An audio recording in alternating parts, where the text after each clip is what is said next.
श्री स्वामी समर्थ. नमस्कार मैत्रिणींनो, आज आपण बघणार आहोत आठवी पूजा.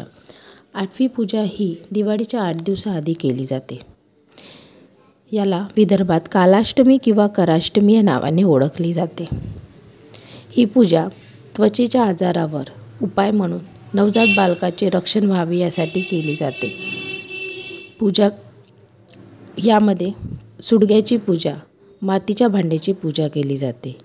ही पूजाचे महत्त्व असे आहे की या पूजामुळे कारंजा, ग्रोवर, देवी आणि शिरणी यासारख्या त्वचेचा आजार दूर होतात असा विश्वास आहे. ही पूजा केल्याने देवी बाळाचे रक्षण करते आणि त्यांना निरोगी ठेवते. काही ठिकाणी या पूजेचा संबंध पोटाच्या विकारापासून मुक्ती व्हावी यासाठी पण जोडला आहे. ही पूजा कशी केली जाते? पूजेसाठी लागणारे साहित्य: मातीचे सुगडे म्हणजे लहान भांडी मातीचे, जव, गहू, धान्य, आंबील प्रसादासाठी, फूल, अक्षदा, फळे, दिवा, लहान दुधाची किंवा तेलाची पाटी.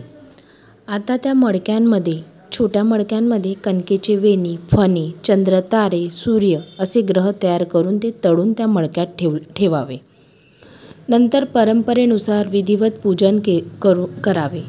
सोबतच बाजारातून ज्वारीचे धांडे, झोपडी, 8वी मातेची प्रतिमा असलेला कागद, त्यावर बोर, आवळा, शिंगाळा अशा प्रकारे फळासहित सकट खरेदी करून आणून ठेवावे. त्या कागदाची पूजा करावी आणि प्रत्येक आईने हात जोडून मनपूर्वक देवीला नमस्कार करून प्रार्थना करावी आणि म्हणावे, माता, माझ्या बाळाचे रक्षण कर. त्याला कोणताही आजार, दुःख लागू देऊ नकोस.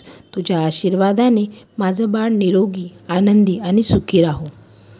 प्रार्थना केल्यानंतर फुलं, प्रसाद अर्पण करून आरती करावे आणि देवीला नमस्कार करून आभार मानावे.